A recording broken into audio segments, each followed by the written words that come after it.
In the watch fam, there's a lot of different kinds of collectors. Collectors that revolve around a theme, say Japanese-built watches, or a certain model or reference number to a specific brand.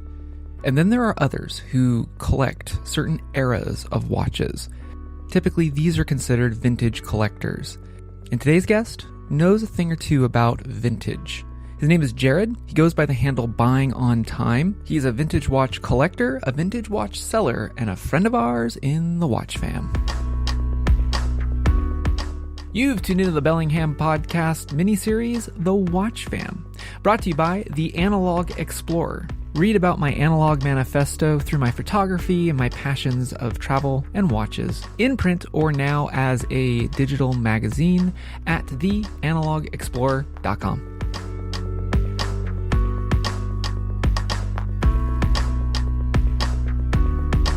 Now, Jared's story of coming into watches starts with something that innately is usually in most of us in the watch fam, and that is collecting. Whether it's starting off with baseball cards or other kind of memorabilia, usually within a watch collector, the essence of collecting stems from something in our pasts. And sometimes it's because of our pasts that we look to vintage timepieces for a connection to perhaps who wore it before us, whether we knew the person or not. Sometimes just having a timepiece connects us back to another era, maybe a time that we wish we could have back. And we're going to hear a little bit more about this from Jared. But also, in our conversation, we kind of boiled down something when it comes to timepieces, especially vintage ones. Inherent value, the actual value of the thing, and inherited value, the priceless nature that we place on things like timepieces passed down through families. And of course, regardless of what the watch is and what era it comes from, we talk a little bit about story, the fact that we tend to gravitate towards timepieces with story, and we put a value on that. And the value that we have with other people who connect with us through our timepieces, as well as asking about the story behind these pieces that we wear. But again, I'm always presented with the question, why watches? The lines between collecting and selling get blurred, sometimes to my dismay, right? Yeah. So you go by the handle Buying on Time. And so, I mean, what do you call yourself? Are you a vintage reseller? What is Buying on Time? Well, Buying on Time, it started from obviously kind of an interest and a passion in watches, in vintage watches. I probably would have to go back to how that started. I probably had a couple of watches growing up.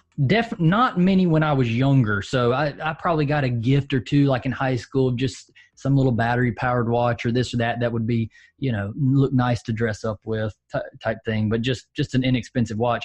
And they never really grew on me then. I was constantly playing sports and was off going out fishing and doing all sorts of things, working on my truck, and wound up that eventually, once I started working full time, which I used to work in the accounting field, which wasn't completely my personality, but I knew I needed a job when I graduated college. So that kind of factored into things a little bit. But when my brother picked up I think it was an Orient, probably one of the Orient, the Black Rays. I don't think it was a Mako. I think it was the Black Rays, just kind of one of their semi-sub style watches. Yeah. And he bought one of those, and he had a few watches here and there that he kind of wore, but that was like, hey, I'll get a nice new kind of cool, water resistant kind of watch. And after he did that, I had already been loosely collecting vintage baseball cards. And so I'm the kid. I got three brothers. I'm the middle kid, and I spent hours and hours just over my youth asking my dad questions about what it was like when he grew up. So just nonstop. I probably asked him a trillion questions. And the ones that always picked up on me because I was playing so much sports is who he liked, who were his favorite players, what teams did he like, and collecting cards came along with that. I say collecting loosely because, you know, they could have a Mickey Man on their hand one day and trade it and it be in some kid's bicycle spoke the next. Oh no. But you know, he would always, he never had a value attached to those things. You know, you wanted whoever was hot more than the perennial all-star because, you know, there was no value. You just want to be up on things. So we would just constantly talk about those things. And that kind of led to a moderate vintage baseball card collection. And so I just had a real appreciation for the older stuff the older I got. That for whatever reason, when my brother picked up that watch, I thought, maybe I need to get a watch. I'm out working now. Maybe I should wear a watch every day to work. This is probably going on at least 6, probably 7 years ago or somewhere in that ballpark. Mm-hmm. And that was the first thing I said. And I can literally remember saying to my brother, I wonder if they have old watches like this, because I had no clue. I mean, it sounds weird because I've done so much in less than a decade, you know, less than this last decade. But that was literally the question that I asked was, I wonder if they have old watches like this, because in my mind it was, oh, they got these new cars coming out, but I like the old 67 Firebirds. You know, it was just, I liked the new stuff, but I always, the kind of glint in my eye was always the older things from the time, you know, just really the time period of my dad growing up through the 60s and 70s. Collecting, you know, has a lot of different degrees to it. I probably fit into some of them, but, you know, there's others where I kind of pass on, at least for now. But it goes into that, and then it just really came into, I started working on some of my watches or replacing something that wasn't original and these type of things. And then I turn around and go, okay, well, I'll sell this one so I can pick up another one. Or ultimately I had people come to me, hey, I saw you did this. Could you do that for me? And it kind of went down that road. I guess the way that I get around it is I tell people, hey, I don't sell anything that I don't like. So if I'm selling, so whatever watches that I'm selling, whether I'm going to keep it long term, you know, which is generally I can't for all of them, but whether I'm going to keep it or sell it, I'm kind of getting my collector fix. Right. Somewhere in there. So it's kind of, the lines are blurred, but the buying on time discussion was, I guess you got to realize I'm in North Carolina, so grew up pretty rurally, you know, not in the middle of nowhere, but compared to maybe a lot of people listening, you might think, oh, he's kind of out in the middle of nowhere. But I started my business at the beginning of 2016. So I believe I was pondering what should I name this? You know, I was trying to find something kind of catchy. I can just envision you now, the top of the Blue Ridge Mountain with the mist coming in, and it just dawned on you. It was something like that. It was just I don't think I was just going through songs. I think I probably heard it on the radio, and I was listening to Alan Jackson's one of his songs, and it says "Living on Love, Buying on Time." Oh, nice. That was part of the lyrics, and I'm like, man, you know, that's so true.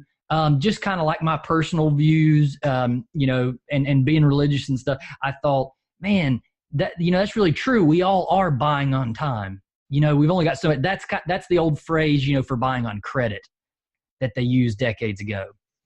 If you were buying on time, you were putting a purchase on credit, and you were having to pay somebody based on the time that you were borrowing the money. So if you had store credit with the local hardware store, whatever, you know, you were buying on time. And so, but that kind of more modern has been kind of translated into, you know, we're all buying on time. We've only got so much time and those type of things. So that's really where that whole kind of concept came from too, which is random, I know, but I thought it was catchy. It stuck in my mind anyway, as you can tell. No, dude, that's a killer story, man. Like I could just totally see you listening to Alan Jackson on the top of the Blue Ridge Mountains. I'm just saying, I can totally see it. Yeah. Happens all the time. I mean, gosh, I didn't know hardly many other types of music existed when I was little. That's how so used you were just riding in your car or your uncle's pickup truck or whatever, and it was on the radio. I didn't know there were any other options. We all grow from our past. That's right. So I gotta know. So if you are a purveyor of buying on time, what does a guy who has a taste for the vintage and an itch that is perpetually being scratched, like a perpetual calendar, what do you have on your wrist right now? Believe it or not, and most people are shocked, but when I'm around the shop and everything a lot, I've got so many clocks and watches running that a lot of times, unless I'm testing a watch out, I won't have one on. Whoa. Yeah. If I'm at the shop. Now, if I hop in the car and I'm going to go somewhere, I'm going to run out, go into town, drop stuff off for shipment, do these type of things, I'll usually put something on. But if I'm just at the house and in my shop and doing work, man, I've got so many watches everywhere that I don't even put one on a lot of times. Well, I guess some in the watch fam would see that's a good problem to have, really. I mean, I bet if I do a 360 in my chair, I bet I can see 45 watches at least. Spanning what eras? They're generally, I mean, my sweet spot on those are typically 60s plus or minus, a decade. There's not much that I don't like. So I got all sorts of things. It's actually how I first found you out. I don't know if you remember this. Oh yeah, yes, yeah. Yeah, I was building my watch for my son, and I think it was keyless issue number 362. Yep. And seriously, out of the blue, you just DM'd me and you're like, oh man, if you need a stem, just let me know. I'll be more than glad to help you out. And I'm like, who is this guy? Why is this guy doing? I don't know. North Carolina, I've only been there once. And so I looked you up, and we DM'd a few times, and I was like, dude, thanks. And that's kind of the general trend that I've been weaving into this podcast, is that, it's funny that you meet some of the nicest people in this in this collecting community. Absolutely. Genuinely, we're willing to share, we're willing to, spitball things, we're willing to, listen to vent, because these little mechanical automatons are possessed at times and like to break on a moment's notice, even if you look at them. And that's how I met you. But I would say I talked to watch guys that I've gotten to be friends with more regularly than about anybody, probably, to be completely honest with you. I've met so many nice guys and people I've gotten to be friends with, and that really is what it was about for me in starting out. I knew that it was because I liked learning about the watches. I enjoyed problem solving and getting into some of the things that the watches needed, and I was willing to get myself into a little trouble, pulling something apart that I wasn't very sure about. In the course of that is probably in the same vein of sending you that message months ago. It was probably been over a year now, hasn't it? Yeah, it has. It's been about 2. I haven't talked about it. Yeah, it just flies by. That was probably the same thing. I'm thinking, this guy's, building a watch, for that he's going to give to his son. And, there's multiple times that things like that have happened. And if I'd heard that somebody got into a situation, it was always kind of like my soft spot. Like, man, help somebody out. They're doing something, they're doing something for the enjoyment. They're trying to learn. And then they're on top of it, they're trying to help somebody else out, even though they're, whether it be family or, that type thing. I never could bring myself to really not help somebody out with whether it was a family heirloom or something that they needed help with, because that to me is what is the most enjoyable about watches. Having something that you like because you enjoy it, and or you want to get, pass it on to your kids or any of those things, just for the sheer enjoyment of a timepiece. That really is what it boils down to more for me than anything. But at the same time, vintage also carries its own cost, right? Because you kind of got two two costs when it comes to vintage. You've got the cost of like the physical value of it, but then they got a whole bunch of collectors who collect vintage not because of its inherent cost, but inherited cost, like the lineage, the provenance of yes. Right? You know, like I'm thinking like Paul Newman's Paul Newman, right? Like that thing. And its case back is and the fact that it was owned by Paul Newman and the whole story, like the person at auction that shelled out that much money, you know, yeah, it's a Rolex Daytona. Cool. It's a Rolex Daytona by Paul Newman. Well, we know that in the family collection, there's several other Daytonas, but it was that one given by his wife with that case engraving that was worn by him in those films, and then was lost to time, no pun intended, for a little bit there. Like that itself, especially in vintage, is unique. Like you said, if it's passed down through generations, right? Like I have my grandfather's timepiece, and there's probably not much inherent value to it, but inherited value, it's priceless to me. Oh, for sure. And I mean, for me, like that's what's really cool about these little pieces of technology, because at the end of the day, you're right. A lot of things, especially with quartz and electric, the disposable economy kind of crept in. And, you know, before that, like these things, you know, took a licking and keep on ticking, no pun intended. Yeah. But with all that said, I mean, Jared, the one thing that I'm weaving within all of these episodes is, you know, for you, one question: why watches? Gosh, that's a good question. I think just the way that what the watches brought to me daily. You know, I've never been a big collector of anything. I did get into kind of the old baseball cards, like I had mentioned, but the vintage watches were something that I would say, by and large, I would say half of it, in all honesty, was the feeling that it brought to me, being able to wear something that you know, a family member or that my dad could have literally seen that watch on some guy's wrist going to, you know, his coach at t-ball practice, or you know, one of his teachers at school, or the guy walking downtown with the briefcase going to a meeting. You know, they didn't have this. They didn't have, or most didn't have this concept of kind of that, you know, inherent value like you're talking about. But it was functional. They were all tool. It's kind of funny when we call things tool watches.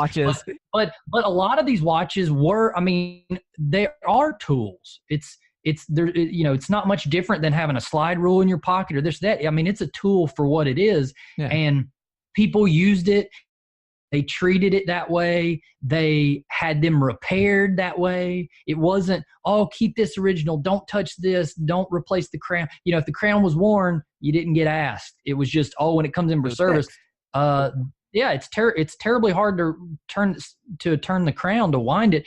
I'm not going to give it back to you that way. You know, it was fixed and went on, and no, you know, and so I think that being able to wear something so much older than me that had a story, no matter how simple, and you know, my family, you know, we come from kind of simple, you know, pretty, you know, more country folk, as you might say. I mean, for the most part, you know, we you know, have had family members that have had, you know, good jobs and done these things, but, you know, just kind of the roots that we have, it was you know, it was just pretty simple, just family oriented people. And so it was never really about the value or how I could buy something and try to just turn around and make a big profit. But you're literally just wearing a story that somebody has. And the vast majority of the time you don't know what that story is. If we employ a little imagination, you know, like you and I, when we were kids, I've got a daughter myself who's, you know, going on 2 years old. We didn't have nearly all the stuff that they have for kids today. Oh, you know? no, so, right? Okay, you spent a whole other level now. Man, you spent so much time, whether you were with your sibling, if you had one, or a friend, but so much time even by yourself, whether it be in your room, out in the backyard, somewhere, and you had to use your imagination or you were probably going to be a bored kid. Oh, completely. And much like I've said on the show, I dare not say the B word around my dad, because if you're bored, well, I'll put a hammer in your hand and we'll get to work. That's exactly right. Yeah. And I have found anything and everything to do to keep myself occupied, and he still managed to get a hammer in my hand. Yes, no, but really, that whole kind of mindset, and I think the generations that more so the generations that kind of stemmed from those type of childhoods, you didn't have to know the story of the watch to appreciate it, because you could imagine, and it didn't have to be, a grand fairy tale. I didn't have to pretend, I don't have to pretend with these watches that I have that a Steve McQueen or a Paul Newman owned it. But I can think about the guy who came back from military service and his parents gave it to him for a Christmas gift. Office, and business awards or kind of thank you gifts for retirements and all sorts of things. These things that person didn't have to be anybody notable, right? But the fact that it had purpose, the fact that it wasn't just, I need a watch, I'm going to go by and pick one up. I'm sure that happened with a lot of watches, but when you're looking at some of these, they're overwhelmingly, by tradition, have had more to them than that. Gifts, watches have been used as gifts, mechanical watches, for what? How long? I don't know I don't even really know when it began. It's probably hundreds of years old, but just traditionally speaking, there was always something about that. And the flip side, there are lots of women's watches that were given as gifts, and they just meant something. People held on to them for a long time. We've got female family members, their old little thin bracelet watches. Yeah. From the 30s and 40s, and they kept them. And so I just find it interesting that when you look at the scheme of gifts, it's kind of interesting that decades after a lot of these stopped running and then they never serviced them again, but people don't get rid of them. It means something. And so that's just what's interesting. It's just, here's something that was appreciated enough to still exist and be sitting here in front of me, not gotten scrapped. And I think it comes down to it when it comes to like collecting, it comes down to like, do you own the watch or anything really because it's a good example of a piece, or do you own it because that piece specifically is meaningful to you? Like that's the inherited part, right? Like Paul Newman, that one specifically, that Rolex Daytona, that's what makes it. You can get a similar era Daytona, and it's still a Daytona, but the meaning behind it, or the significance of it, if it's inherited, like you said, like if you're the one that you wore at your daughter's birth, like that one, like there's lots of pieces like that, but for you, like that one, there is no replacement for that one. Sure, you can get one that's a similar example, but it's not that one. And I mean, you can, any amount of money can get you most anything, right? At some point, any amount of money can get you a physical object in your hand, but you can't get those memories back. You can't get those times back, and that's a lot of what means something to me. My dad's got one of my late grandfather's watch that he had, and I've actually got it over here because it's an Accutron, and I'm replacing the battery in it, and I can just remember the story, of him telling me how, he'd kind of mentioned, hinted to my grandmother that he, wanted that watch and kind of thought about it. And it was kind of like, no way, like we can't afford that. When those things came out, they were $200. Sure. So, I mean, $150, $200. And his model's maybe like a 74 or something. And it is all 70s, man. It is, probably, I think it's probably gold electroplated, Oh yeah. Kind of like it's got kind of a striped dial. I don't know if it's kind of got burnishing on it. They did a lot of burnish dials back then. But I think she ended up getting that for him for Christmas or something, and he was just on cloud nine. But I mean, you're talking about he probably, I don't know, probably brought home $75 a week Right, back right. then or Well, no, something. no, I mean, that's probably about right.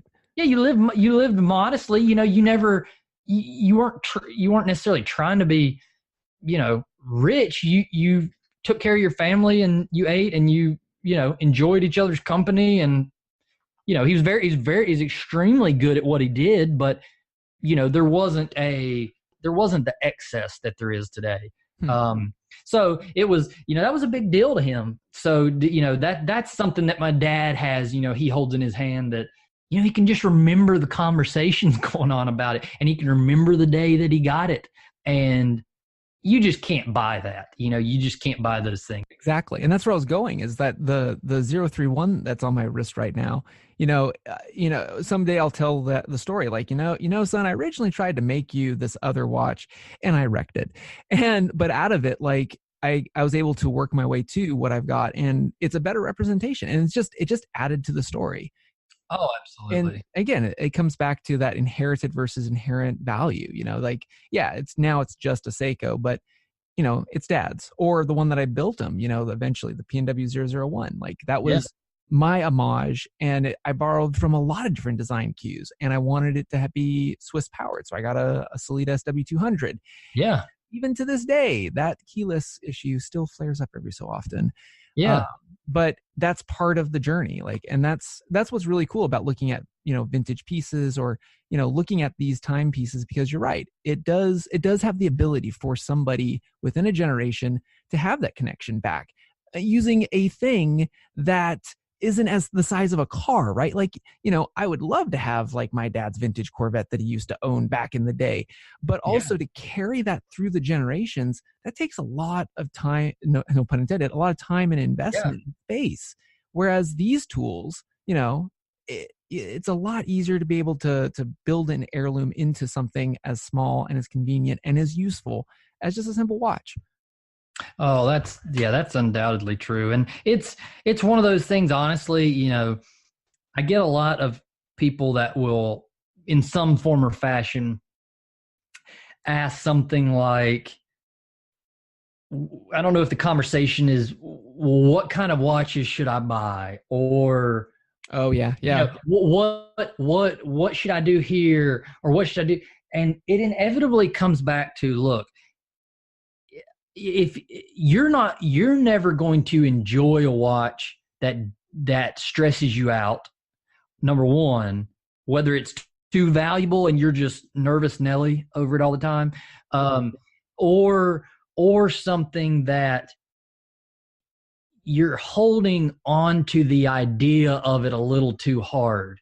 Yeah. Yeah, you're never going to enjoy it. And I tell people, get something, like, when they go, well, what should I get next? Or what do you think what are the next couple watches I should get? And I'm like, if you haven't got something in your case that is a watch that you like, that you either could care less what other people think about, or maybe you need to find one that you've never heard anybody mention before, you've never seen it before, don't go looking for somebody's opinion on it. Yeah. Find one that you like, that you're like, man, that one just kind of hits everything that I like. And then don't ruin it by looking up anything. I mean, outside of, maybe try to understand, okay, what movement does it have inside? Can I, if I needed to repair it, but don't, people, I think it's part of the social media culture, it's just kind of a byproduct of it. You're constantly holding something in your hand and then kind of looking over to the guy to the left and right of you and going, huh? What do you think? Huh? What do you think? And at some point you'll direct too much of this stuff. And I guess it goes for anything, but you'll base too much and kind of predicate it on what other people think.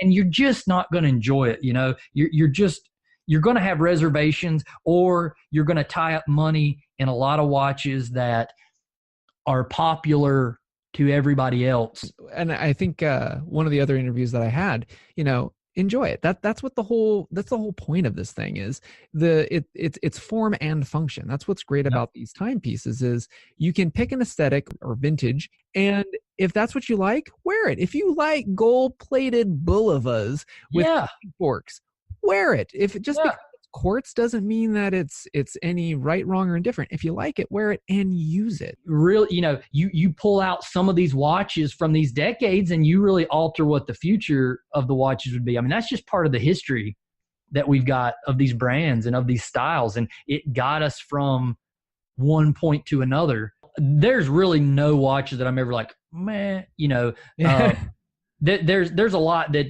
from the aspect of, well, I don't know if I can keep that one running forever, or there's no parts for that. I mean, those were kind of chuck away watches. I really think those probably hold the least esteem is when you got into the cheap watches and everybody went to Quartz, or everybody went, you just got a lot that were like, there's not really parts for it. Just throw it away and buy another $9.99 watch. Yeah. But there's just a lot to it, but yeah, you got to appreciate some of the different stuff, and everything kind of comes full circle. There's my daughter, and if we have more kids get older, and it's not going to be the 60s and 70s Camaros will kind of be like, oh, okay, well, everybody's like this for a while, but those 85 Camaros, they're hot. There's going to be a time where the ones now are like, no, pass on that. Get the good one.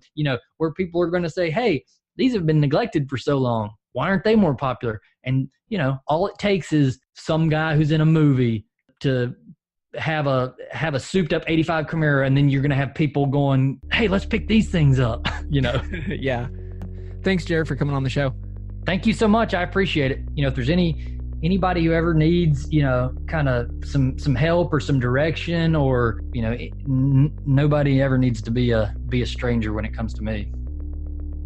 That wraps up this special edition of the Bellingham Podcast. Thank you again so much for listening to us, rating us, reviewing us, wherever you like to get your podcast. Remember, if you're in the Bellingham area, you might be listening to us on KMRE 102.3 FM, Low Power, community radio here in the heart of the city by the Salish Sea.